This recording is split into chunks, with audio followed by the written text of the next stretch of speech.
Genesis chapter 16. Di Kejadian pasal 16.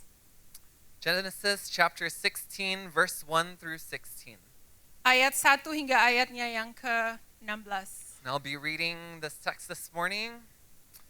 And it says, Now Sarai, Abram's wife, bore him no children. She had an Egyptian slave girl whose name was Hagar. And Sarai said to Abram, You see that the Lord has prevented me from bearing children. Go into my slave girl. It may be that I shall obtain children by her. And Abram listened to the voice of Sarai. So after Abram had lived 10 years in the land of Canaan, Sarai, Abram's wife, took Hagar, the Egyptian, her slave girl, and gave her to her husband Abram as a wife. He went in to Hagar, and she conceived. And when she saw that she had conceived, she looked with contempt on her mistress. Then Sarai said to Abram, May the wrong done to me be on you. I gave my slave girl to your embrace, and when she saw that she had conceived, she looked on me with contempt. May the Lord judge between you and me. But Abram said to Sarai, Your slave girl is in your power. Do to her as you please. Then Sarai dealt harshly with her, and she ran away from her. The angel of the Lord found her by a spring of water in the wilderness, the spring on the way to Shur. And he said, Hagar, slave girl of Sarai, where have you come from? And where are you going? She said, I am running away from my mistress Sarai. The angel of the Lord said to her, Return to your mistress and submit to her. The angel of the Lord also said to her, I will so greatly multiply your offspring that they cannot be counted for multitude. And the angel of the Lord said to her, Now you have conceived and shall bear a son. You shall call him Ishmael, for the Lord has given heed. He has heard your affliction. He shall be a wild ass of a man with his great hand against everyone, and everyone's hand against him, and he shall live at odds with all his kin. So she named the Lord who spoke to her, You are El Roi. For she said, Have I really seen God and remained alive after seeing him? Therefore the well was called Be'er Lahai Roi. It lies between Kadesh and Bered. Hagar bore Abram a son, and Abram named his son, whom Hagar bore, Ishmael. Abram was 86 years old when Hagar bore him Ishmael. Adapun Sarah, istri Abraham itu tidak beranak. Ia mempunyai seorang hamba perempuan orang Mesir, Hagar namanya. Berkatalah Sarai kepada Abraham, Engkau tahu Tuhan tidak memberi aku melahirkan anak. Karena itu baiklah hampiri hambaku ini. Mungkin oleh dialah aku dapat memperoleh seorang anak. Dan Abraham mendengarkan perkataan Sarai. Jadi Sarai, istri Abraham itu mengambil Hagar hambanya orang Mesir itu, yakni ketika Abraham telah 10 tahun tinggal di tanah Kanaan.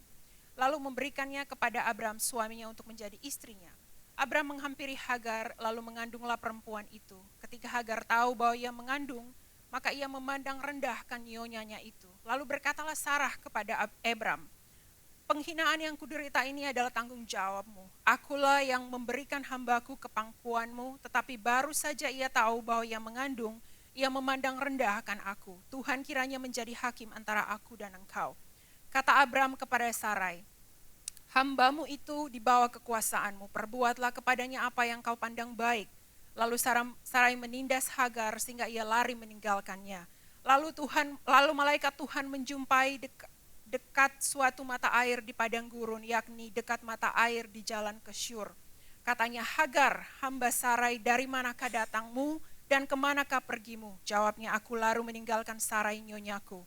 Lalu kata malaikat Tuhan itu kepadanya, Kembalilah kepada nyonyamu, biarkanlah engkau ditindas di bawah kekuasaannya. Lagi kata malaikat Tuhan itu kepadanya, Aku akan membuat sangat banyak keturunanmu, sehingga tidak dapat dihitung karena banyaknya.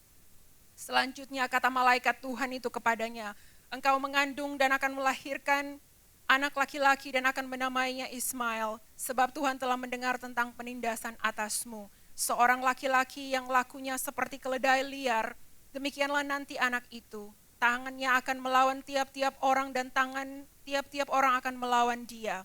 Dan di tempat kediamannya ia akan menentang semua saudaranya. Kemudian Hagar menamakan tempat yang telah berfirman kepadanya itu dengan sebutan Engkaulah El Roi, Sebab katanya, bukankah di sini kulihat dia yang telah melihat aku. Sebab itu sumur tadi disebutkan orang sumur Lahai Roi, letaknya di antara Kadesh dan Beret. Lalu Hagar melahirkan seorang anak laki-laki bagi Abram, dan Abram menamai anaknya yang dilahirkan Hagar itu Ismail. Abram berumur 860 tahun ketika Hagar melahirkan Ismail baginya. So there's this song by Justin Bieber Ada satu lagu yang dinyanyikan oleh Justin Bieber, that's been stuck in my head all week. dan lagu itu terus terngiang-ngiang di kepala saya. I don't know if you've listened to Justin Bieber's new album, Saya nggak tahu kalau kalian sudah pernah mendengar lagunya Justin Bieber, but it's really good. tapi sungguh bagus sekali. Can I get an amen? Kena bisa berkata amin, Justin Bieber. It's like a spiritual experience listening to Um, it. Saya mendapatkan seperti suatu pengalaman spiritual waktu mendengar itu. I mean, is it too late now to say sorry? Apakah sudah terlambat untuk meminta maaf? Because my mama don't like you and she likes everyone. Because mama saya tidak menyukai kamu, dan dia menyukai orang lain. You're probably like, what do you mean? Kita mungkin berkata, maksudnya apa nih? See you like trying to nod your head yes when Dan you're saya like, melihat bahwa Anda no. mencoba untuk menganggukkan kepala, atau ada yang berkata tidak. So this song has been stuck in my head. Jadi lagu ini terus-menerus terngiang-ngiang di kepala saya. And the song that's been stuck in my head is Where Are You Now? Dan kalimat ini terus-menerus di kepala saya, di manakah engkau sekarang ini? It says in the song, Where are you now that I need you? I can't find you anywhere. Lagu ini berkata, di manakah engkau ketika saya membutuhkan engkau dan saya tidak bisa menemukan engkau.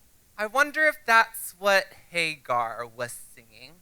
Saya berpikir, apakah ini seperti lagu yang dinyanyikan oleh Hagar waktu itu. She's in the desert, Pada saat itu dia ada di padang gurun. in the middle of nowhere. Dia ada di suatu tempat yang tidak tahu belantaranya. If Justin Bieber was alive back then, Kalau mungkin Justin Bieber hidup di areanya Hagar, maybe she would have sung, Where are you now that I need you? mungkin Hagar juga akan bernyanyi lagunya Justin Bieber ini. Couldn't find you anywhere, where are you now?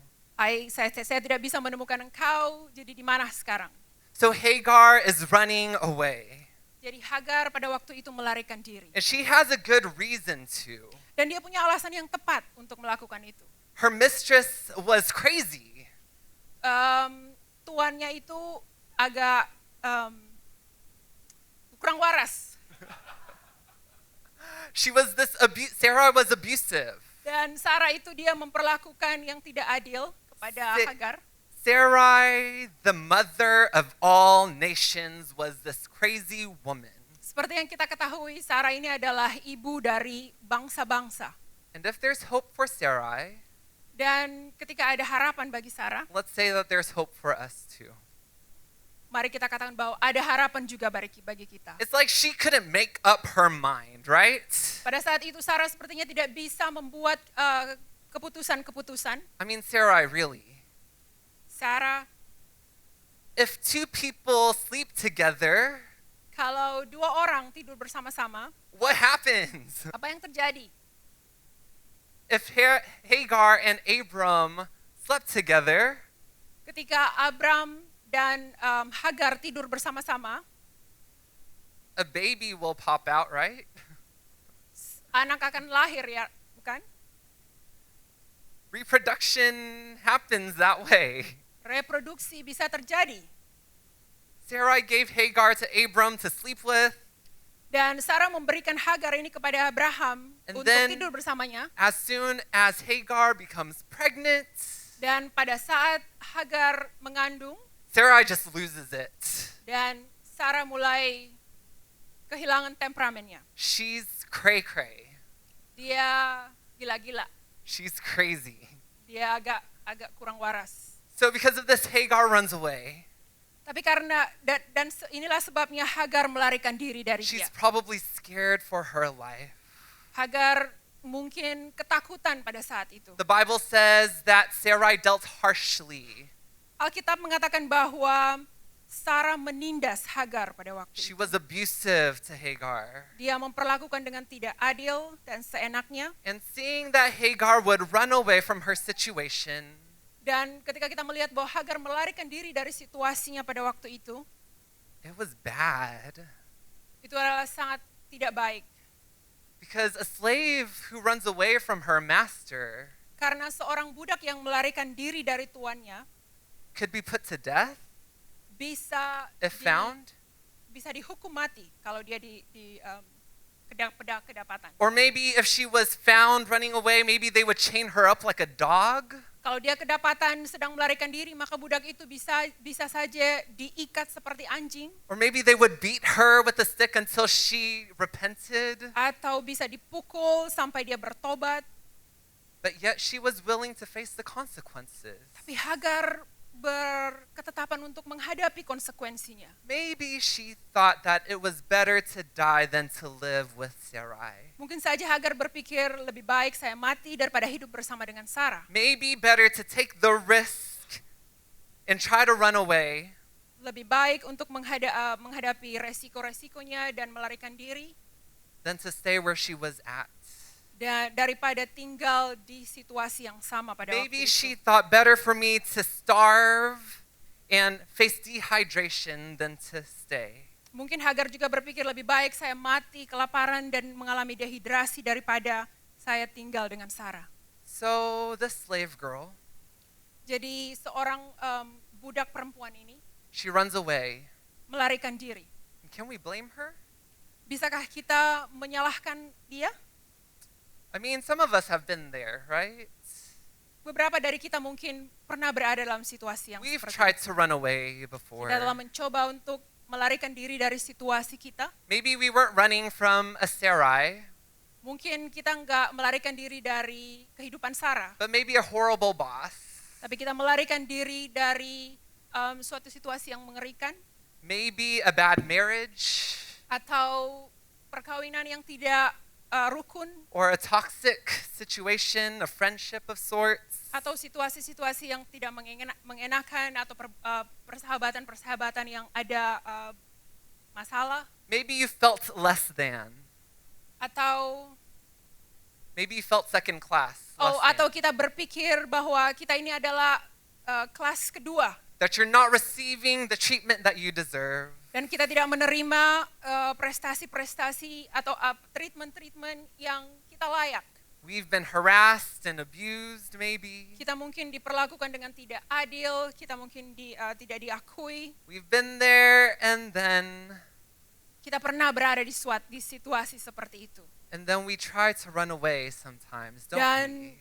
kadang-kadang kita mencoba untuk melarikan diri dari situasi itu. When we have the choice between fight or flight, Ketika kita diberikan pilihan untuk melawan atau melarikan diri, sometimes we choose flight. kadang-kadang kita memilih untuk melarikan diri. It's better to die than to go through this, we Lebih say. baik mati daripada menjalani hal ini. So like Hagar, we run away.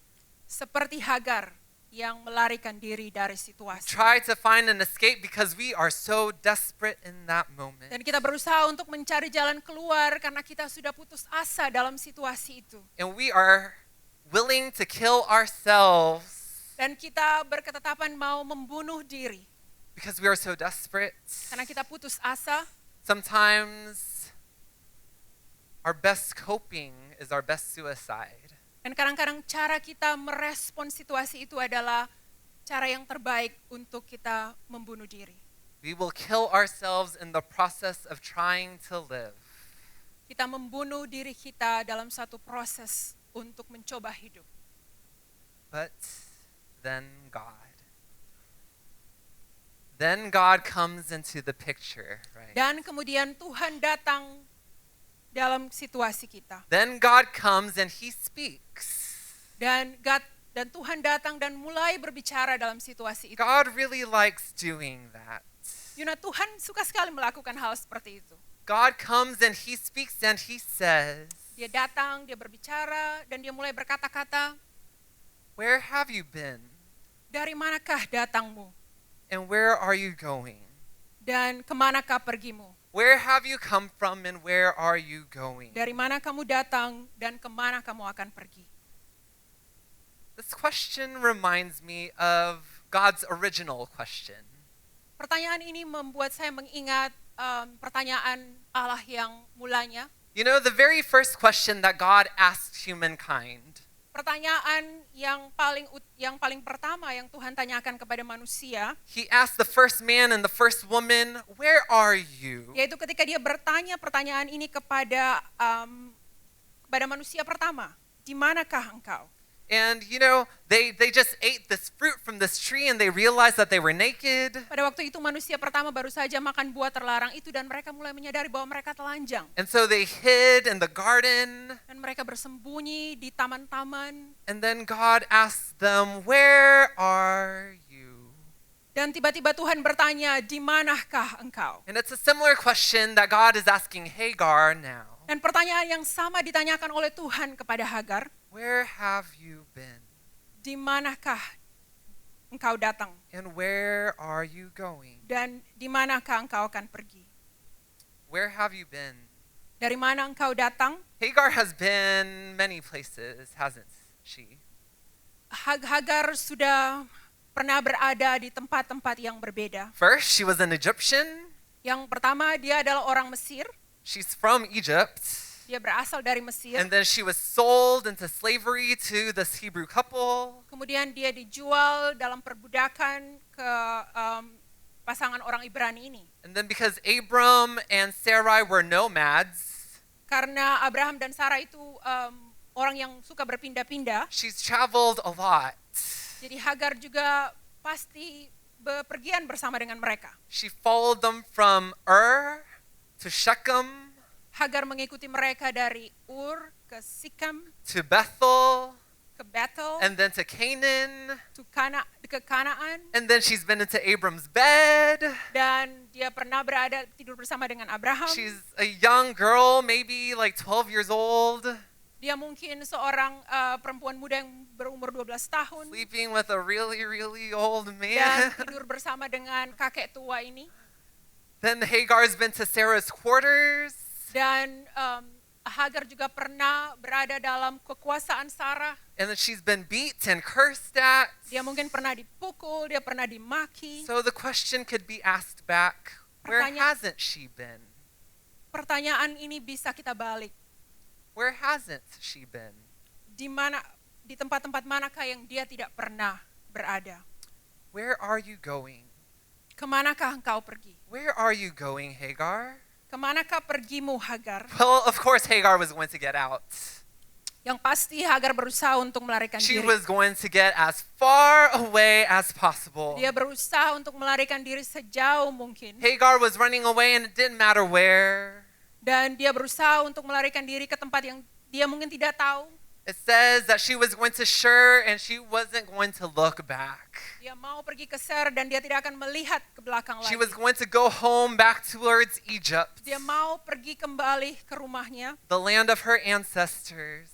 di Mesir, tempat nenek moyangnya. She was going to go back home. Dia mau pulang ke sana. She was going to go back to the land of familiarity. Dia mau kembali ke tempat yang dia sangat terbiasa. The land of comfort. Ke tempat-tempat yang dia merasa nyaman. Hagar just found out that she was with child.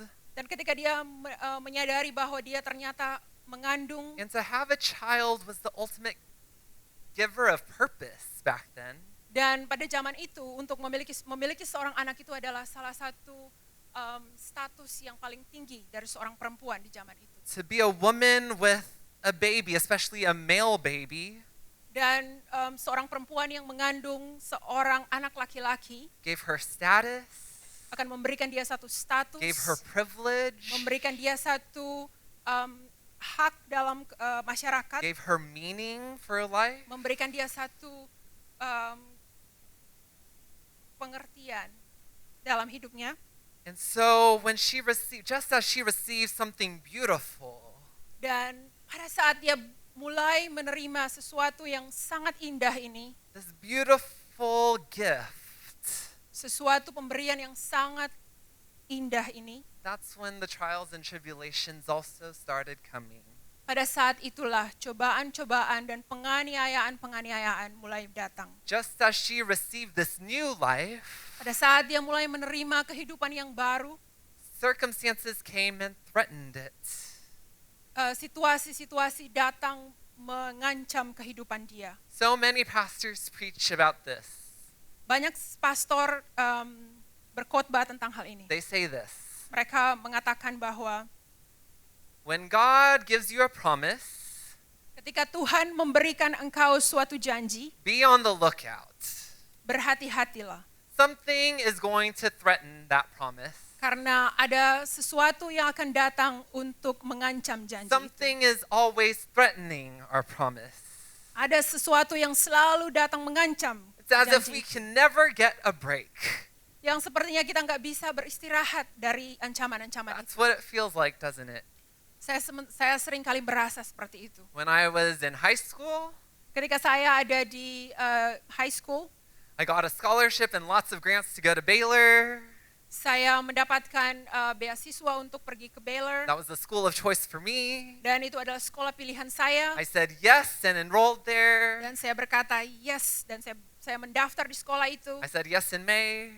Dan saya berkata yes. And then in June, they took away all my grants, said there was a mistake. Dan pada bulan Juni, mereka bilang bahwa itu ternyata kesalahan. Dan What I mereka thought mengambil. was my promise was threatened. Pada saat itu saya berpikir bahwa janji saya sementara diancam. The blessing and the gift that I thought was from God was threatened. Berkat-berkat dan pemberian-pemberian yang saya pikir pada waktu itu datangnya dari Tuhan sementara mengalami ancaman.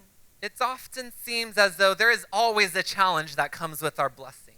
Sepertinya selalu datang tantangan-tantangan bersama dengan berkat-berkat. Just as soon as it feels like things are getting good in our lives, then something bad happens, doesn't it? Pada saat kita merasa bahwa hidup kita itu baik-baik saja, kemudian datanglah sesuatu yang tidak baik. I think about the woman who is given this promise of a baby and then experiences a miscarriage.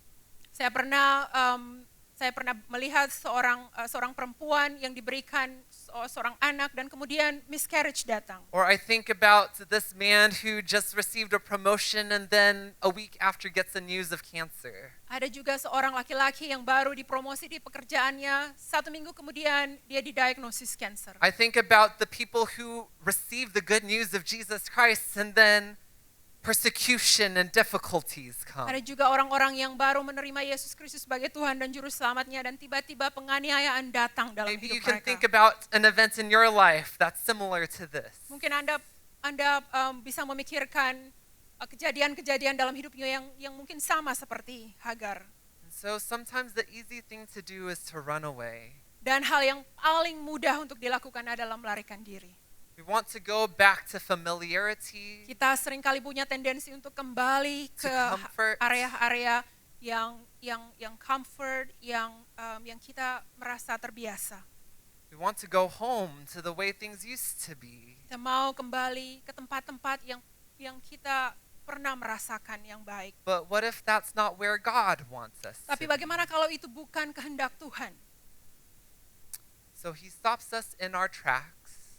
Dan Tuhan datang dan memberhentikan kita dari pikiran-pikiran seperti itu. And he calls us out, Dan dia memanggil kita untuk keluar dari situasi itu. and he asks us, Dan dia bertanya kepada kita, where have you been and where are you going? dari manakah datangmu dan mau kemana engkau? It's as if he's telling us, remember what your life used to be like? Pada saat itu Tuhan seperti bertanya kepada kita, ingat bagaimana hidupmu. Remember Pada what waktu your yang life lalu. was like before me?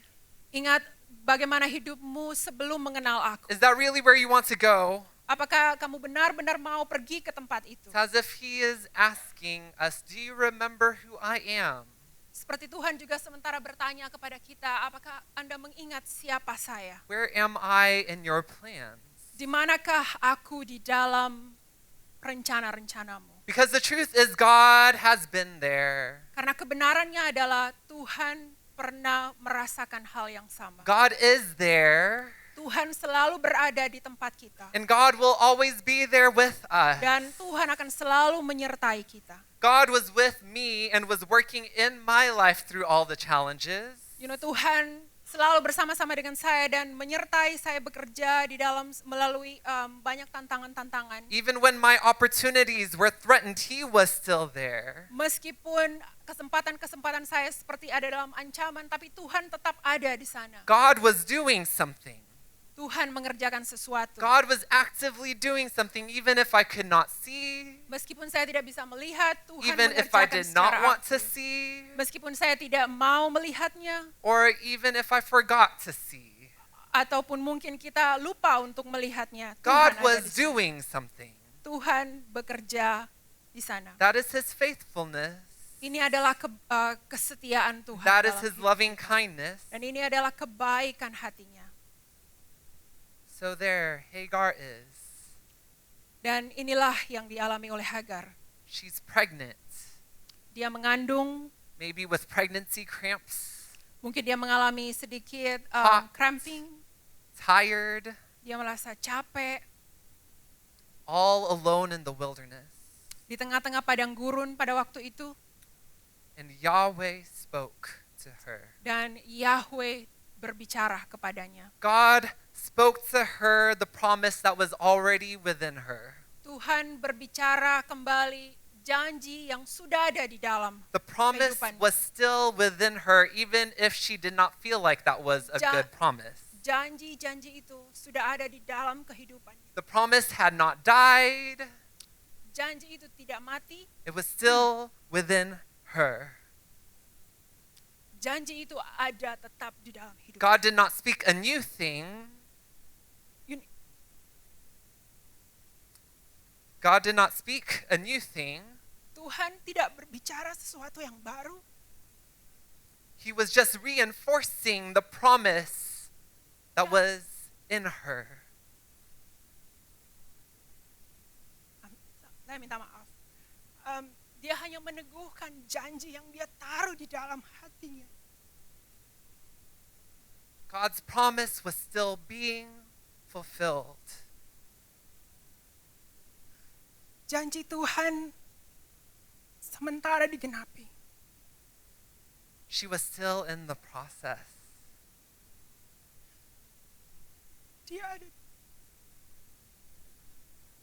Dia masih dalam proses. So God told Hagar, name your son Ishmael. Karena itu Tuhan berbicara, namakan anakmu Ismail. Ishmael. Ismail, God hears. karena Tuhan mendengar. Even in pain, Meskipun dalam kesakitan, even when promises seem like they are being threatened, meskipun ketika janji itu sedang diancam, God hears. Tuhan mendengar. God heard Hagar's moans and her crying. Tuhan mendengar rintihan dan tangisan Hagar. God heard Hagar's labored breathing because of the pregnancy pains. Dan Tuhan mendengar sesak nafas Hagar karena pregnansinya dia. God heard her fear of dying. Tuhan mendengar ketakutan Hagar karena dia mungkin merasa seperti mengalami kematian. God hears. Tuhan mendengar, Then after God speaks, dan sesudah Tuhan berbicara, Hagar names God. dan Hagar memberi nama kepada Tuhan. She names God. Hagar memberi nama kepada Tuhan. El Roi is his name. El Roy adalah namanya. God sees. Allah melihat. God sees. El Roi, God sees. El Roy yang artinya Tuhanku melihat. In that moment of desperation, Dan di saat dia merasa putus asa, in that time and season of trials and tribulations, di saat-saat yang seperti dia merasa putus asa, banyak sekali ancaman, Hagar realized Hagar menyadari that God saw her bahwa Tuhan melihat dia and had always looked at her, dan selalu melihat had kehidupannya always dia, looked after her. selalu menjaga dia. Even before Hagar knew this God of Abram, Meskipun sebelum Hagar mengetahui Allahnya Abraham, Yahweh, whom we call, yang kita panggil Yahweh, God was looking after her. Tuhan menjaga Hagar. Even when she was trying to flee and save her own life, God saw her. Meskipun ketika dia mencoba untuk melarikan diri, tapi Tuhan menyelamatkan dia. God hears Tuhan mendengar and God sees. dan Tuhan melihat, And the promises are not dead, Hagar. dan janji itu tidak mati, Hagar. That promise is still in you, Bahwa Hagar. janji itu tetap ada di dalam engkau. God hears and God sees. Tuhan mendengar dan Tuhan melihat. God does not sleep. Tuhan tidak He tertidur does not slumber. dan dia tidak terlelap. He does not close his Dia eyes. tidak menutup matanya. God is not deaf. Dia tidak tuli. He is not closing his Dia ears. tidak menutup He is telinganya. actively seeing and hearing. Dia sedang aktif mendengar dan mengerjakan. He is lagi. constantly doing something. Dengan konstan, dengan terus-menerus Tuhan melakukan pekerjaan He is bagian. fighting for us, Dia melakukan yang terbaik untuk working on behalf of his children, dia melakukan segala sesuatu untuk anak-anaknya. even if we cannot see, Meskipun kita tidak bisa melihat, even if we cannot hear. meskipun kita tidak bisa mendengarnya, God hears tapi Tuhan mendengarnya and God sees. dan Tuhan melihat. I don't think that Hagar receives enough credit from the church. Saya pikir di gereja Hagar tidak menerima banyak kredit. All we hear is she's responsible for the Middle East, Apa yang kita dengar adalah bahwa Hagar for all the bertanggung jawab fighting. untuk pertikaian-pertikaian yang terjadi di Middle East. She's just so negative in the Christian context. Banyak sekali statement-statement yang negatif. But she's untuk the hero Kristen. of the faith. Namun dia adalah pahlawan iman. God came to her and spoke to her and proclaimed a promise for her. Tuhan datang kepadanya dan menyampaikan janji itu. And not only that, Dan bukan hanya itu saja. but I think that Hagar is a friend of God. Saya pikir bahwa Hagar juga adalah sahabatnya Tuhan. She is the only person in the Old Testament who names God. Dia adalah satu-satunya orang di Perjanjian Lama yang memberi nama kepada Tuhan. Not David, not Abraham, not Deborah, Bukan Hagar. David, bukan Deborah, bukan Abraham, tapi Hagar memberi And nama to kepada name Tuhan. someone is to show that intimate relationship with Dan them. ketika kita memberi nama kepada Tuhan, itu menggambarkan bagaimana kita dekat dengan Tuhan. And then it also says that she saw God and she did not die. Dan juga Alkitab berkata bahwa dia melihat Tuhan dan dia tidak mati. Moses tried to see God, but he didn't. Musa berusaha untuk melihat Tuhan, tapi dia tidak bisa. But Hagar did.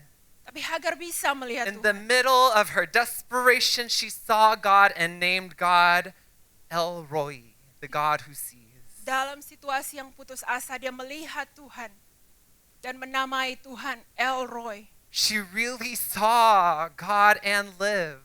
Dia benar-benar melihat Tuhan, berjumpa dengan Tuhan dan hidup. She lived. Dia mengalami kehidupan. If Sarai's abuse towards Hagar didn't kill her, surely seeing God should have. Kalau perbuatan-perbuatan yang tidak adil dari Sarah kepada Hagar itu bisa membunuh dia, tapi ketika Hagar melihat Tuhan, dia tidak mati. If being lost in the wilderness and that heat of the desert didn't kill her, surely seeing God should have. Berada di padang belantara dengan panasnya itu yang bisa mematikan Hagar, tapi ketika dia melihat Tuhan, dia tidak mengalami kematian. But no, she lived. Tapi dia hidup, She Hagar hidup. survived. Dia bisa mengalami kehidupan. She made it through. She was okay. Dia bisa keluar dari situasi itu dan dia berhasil. She was stronger than she thought she was. Dia ternyata lebih kuat dari apa yang dia She pikirkan. was stronger than her trials and tribulations. Dia lebih kuat dari ujian-ujian dan She masalah. was stronger than the things that she experienced and will continue to experience. Dia ternyata lebih kuat dari hal-hal yang dia alami dan akan mengalami hal itu terus-menerus. Hagar was an overcomer. Hagar adalah seorang yang lebih dari pemenang. So I don't know where you're at, Saya nggak tahu di mana situasi Anda sekarang ini. but maybe we're singing the song, Tapi mungkin kita menyanyikan lagu, Where Are You Now That I Need You? di manakah engkau saat ini, di saat saya membutuhkan engkau. I couldn't find you anywhere. Saya nggak bisa menemukan engkau. But then God comes in Dan kemudian Tuhan datang. and he says, when you broke down, Dan Tuhan berkata, ketika kita mengalami masalah yang sangat besar, I didn't leave you, I was by your side. saya tidak pernah meninggalkan engkau. Saya selalu bersama-sama dengan engkau. God hears and God sees. Tuhan mendengar dan Tuhan melihat. And we are overcomers through God's Dan grace. kita lebih dari orang pemenang melalui kasih karunia The Tuhan. promise that's within us is not dead. You know, janji-janji yang ada di dalam kita itu tidak mati. It is alive. Hidup janji-janji itu. And God will come into our lives when we forget. Dan Tuhan akan datang di dalam hidup kita ketika kita melupakan itu. And he will remind us of the promise that's already inside. Dan dia akan mengingatkan kita akan janji-janji yang sudah dia taruh di dalam kehidupan kita. Maybe we too can see God and live. Mungkin kita juga bisa melihat Tuhan dan mengalami kehidupan. Yes, we can overcome. Yes, kita bisa mengatasi segala sesuatu. Because God is a God who hears and a God who sees. Karena Tuhan kita adalah Tuhan yang mendengar dan Tuhan yang melihat. Our Ishmael and our El Roi. Ismail and Elroy. God hears and God sees. Tuhan mendengar dan Tuhan melihat.